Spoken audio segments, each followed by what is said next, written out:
ഇന്നലെ രാത്രി 10:15 പാളയത്തു നിന്നുള്ളതാണ് ഈ ദൃശ്യങ്ങൾ.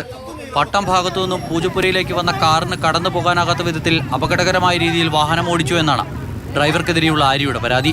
മേയറും ഭർത്താവും MLA-യുമായ സച്ചിൻ ദേവും മറ്റു കുടുംബാംഗങ്ങളും സഞ്ചരിച്ചിരുന്നത് സ്വകാര്യ വാഹനത്തിലായിരുന്നു.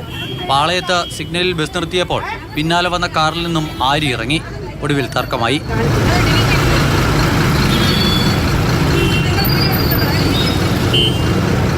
ഡ്രൈവർ അസഭ്യം കാണിച്ചത് അംഗീകരിക്കാനാകില്ലെന്ന് ആര്യ രാജേന്ദ്രൻ പ്രതികരിച്ചു.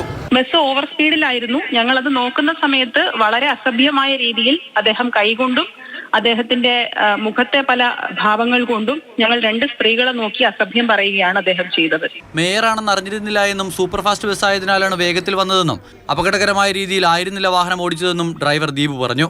രാത്രി 2:30 ഇവിടുന്ന് പോയിട്ട് അവിടെ നിന്ന് തൃശ്ശൂരിൽ നിന്ന് തിരിച്ചെടുത്ത് വന്നവരൊക്കെ ഉറക്കമില്ലാതാക്കി നമ്മൾ ഓടിച്ചു വരെയില്ലേ. നമുക്കപ്പോൾ സ്ലോയിൽ സൂപ്പർ ഫാസ്റ്റ് എന്നാൽ സൂപ്പർ ഫാസ്റ്റ് സ്പീഡിലാണല്ലോ പോകുന്നത് എന്നും പറഞ്ഞുകൊണ്ട് ഇവരെ ഇടിച്ച് തെറിപ്പിച്ചെന്നുള്ള രീതിയിലാണ് അവർ പറയുന്നത്. എന്നിൻ്റെ തന്തയുടെ വകയാണോ ഒന്ന് ആ കൂടെ നിന്ന 2 പേരും MLA അകത്ത് വന്നിട്ട് ചോദിച്ചു. ആര്യ നൽകിയ പരാതിയിൽ ദീപുവിനെതിരെ കണ്ടോൺമെന്റ് പോലീസ് കേസെടുത്തു. മോശമായ പെരുമാറ്റം നടത്തിയതിന് 354A വകുപ്പ് പ്രകാരമാണ് കേസ്. മേയർക്കെതിരെ ദീപുവും പരാതി നൽകിയിട്ടുണ്ട്.